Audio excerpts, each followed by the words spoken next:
for Wylie. Thank you, Acting Speaker. And I am delighted to rise to take note of a fantastic budget. Obviously, my learned colleague from Rowville does not agree with me, and that's fine. But then again, I did notice that my colleague mentioned that if we were going from Clayton to Rowville, we'd go via Wheelers Hill. I'm pretty sure, my knowledge of the gully, you'd be a bit further south than that. But anyway, maybe that's in your plans, and good luck. So I think we should all acknowledge and thank the Treasurer for what is an astounding budget at an extraordinary time. A time that, and again, the member for Rowville was predicting the future, and I hope you're wrong about the next pandemic. I don't think I'll guess either way, but I hope you're wrong that it's not soon. But certainly, if we look at previous issues of this magnitude and the health scope, we are going back to Spanish flu. So let's hope we can keep that 200 years, if not 100. This budget does show what a Labor government stands for. And in that, well, what it stands for is that we believe in Victoria, and we believe in Victorians, and that we back them in. And at a time when unique choices have had to be made, the budget's line items show in black and white just what is important. And what this budget puts above all else is people. The budget puts people first. We have had 10 months now of a pandemic where we have put the health of Victorians first. And that's been the priority. And again, as many have commented, we are now 40 days without a case, and that is fantastic, and we should all be proud. And now rebuilding is what we are doing, what this budget is doing. We're not talking about it, it's doing it. And I'll get to concrete examples of how that's happening. It's been a year like no other, obviously. And it's fair to say that none of us would want to go over the last 9-10 months again. But it has for so many made us realise just how delicate our security is. It's brought to light the importance of that security, whether it be the security of our healthcare system, our aged care system, our workforce, our family incomes, even contact with our families. Now, in a challenging climate both here and worldwide, economies have been severely impacted, and we've all experienced that. So although we have shared problems and shared challenges, what is we as a state and the Treasurer and the Premier have brought to us with this budget is to choose to back Victorians in. We've made some very tough decisions over the last many months, decisions that were not always popular. And there have been many who have said we could have chosen differently, we should have chosen differently. We've heard many things in this House on this matter and others that we should have chosen differently. But we have continued to put the health of Victorians first, people first. And this budget continues that by investing in Victoria.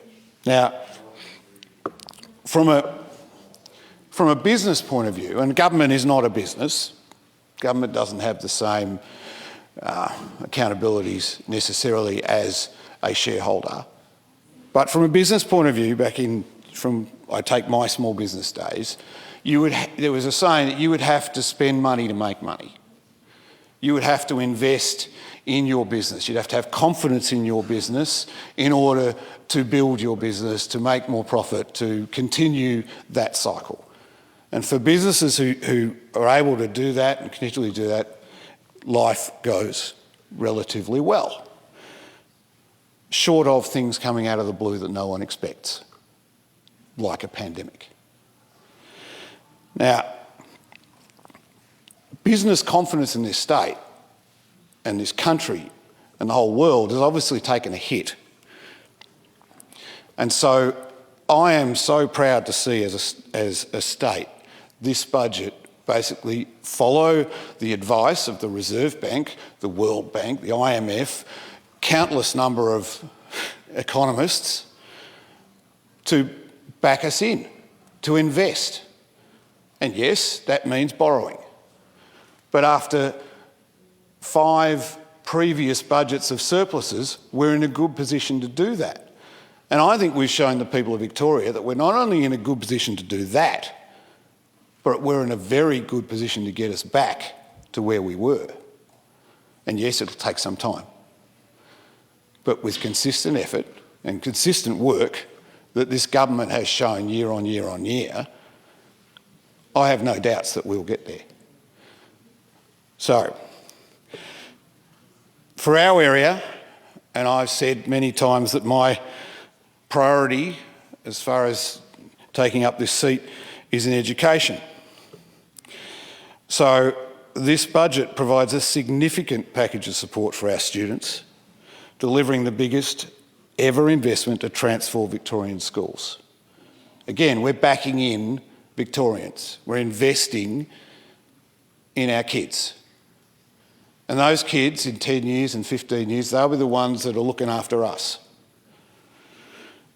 So as our state emerges from the pandemic, we need to make sure all Victorians have the support they need, none less so or more so than our kids.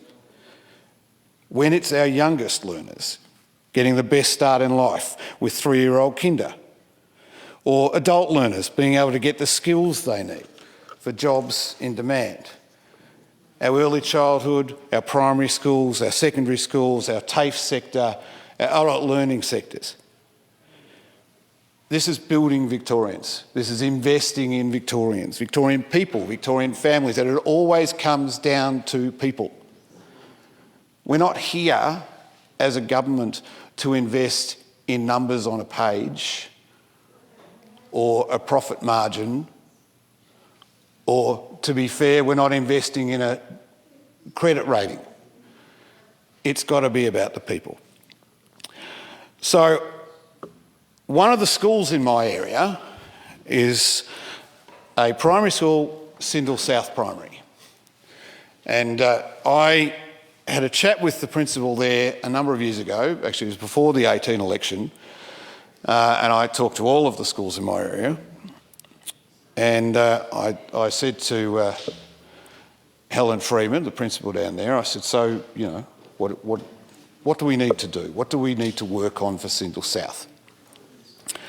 And we had a chat about the fact that their main building has not seen a great deal of love since sometime in the 60s. They had some issues with pebble mix that's sort of fallen off the walls, and they got some money for windows in one of our extraordinary maintenance budgets, but there was more to do. So I said, all right, let's put that on the priority list. Now, about a week and a half ago or 2 weeks ago, whenever it was, I got to make a call to Helen Freeman, and I said, Helen, how are you? Good, yes. The budget's on today, yes. I said, now, remember that chat we had a couple of years ago? Well, I'm very, very pleased to tell you and the whole school community that Sindel South Primary, in this budget that we're talking about today, received $4.43 million to upgrade that very building that we spoke about 2 years ago. Now, I, as the member for this area, was pretty happy to be given that information. I was a little surprised when I had a crying principal on the other end of the phone. But that's what it meant to her. And that's what it means to that school. Because there are so many schools that, for want of growth in other areas and for want of needs, everyone, you have to make decisions. They just don't quite get there.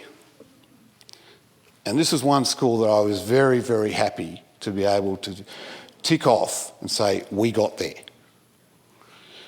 So I had the luxury of going down to announce it to the school and met the school captains, Jaden Chen and Hashitha Jonna Lagada. There you go. That's a good effort, I hope.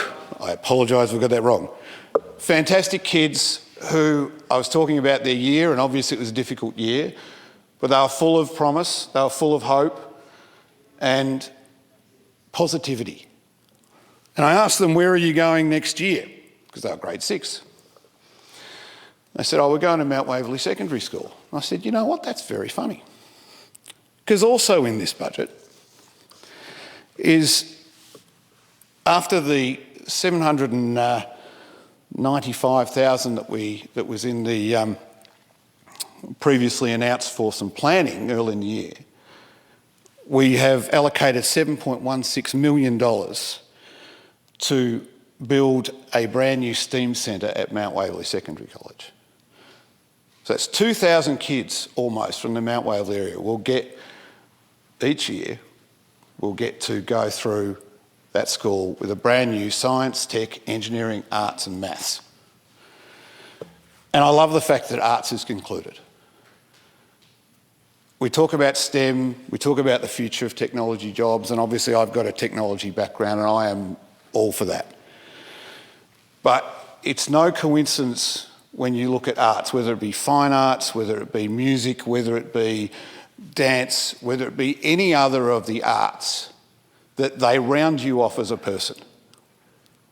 We can't just focus on ATARs. And again, it comes down to people. So knowing that we are investing in skills that are across the board makes me proud to be a member in this area. Another thing that makes me incredibly proud to be a member of the Andrews government is that we are investing significantly in our disability education sector. The Glen Allen School is an amazing school in my area, and it services, it teaches kids with various needs, physical disabilities, and they are the most special people. The staff, the educators, everyone. So to let them know that there was $8 million in the budget to upgrade their school and continue with their master plan, again, is something that I will be proud of forever. Now, we can talk about debt and deficit, and we can have the economic discussions, the fiscal discussions, and they're all important. Yeah, they're all important. Thank you for agreeing with me, Shadow Treasurer. But the investment in the future of our kids in the three things that I've just mentioned is equally important. The Victorian budget will also deliver $773.8 million investment in early childhood education, including $170 million to help cover the cost of kinder and give our children the very start to life, because kinder next year will be free. And that will assist families getting back on their feet. It will assist, for the most part, and it probably shouldn't be this way, working women get back to work. The rollout of 3-year kinder, $300 million in this budget to continue that rollout, and we're very excited to wait for it in 22 in Mount Waverley. $4.8 million to fast-track early childhood teaching courses for 76 Victorian early childhood teachers. The building blocks grants to local government and other eligible providers to upgrade our kinders. Investment into TAFE and training. And I note that I've only got to education and yet I'm running out of time. Energy, $800 million. Solar homes being extended. The big battery, shout out to Wilson Transformers who will be doing the transformers for that battery. The programs to give people a $250 discount on their energy bills. That's real help for people who really need it. And the 23 seconds I have left, 10,000 social affordable housing developments. That is game-breaking. Yes. Are we borrowing money? Yes. Does everyone in the world tell us we should? Yes, so we're doing it. And what are we doing with it? Labor values. I commend this budget.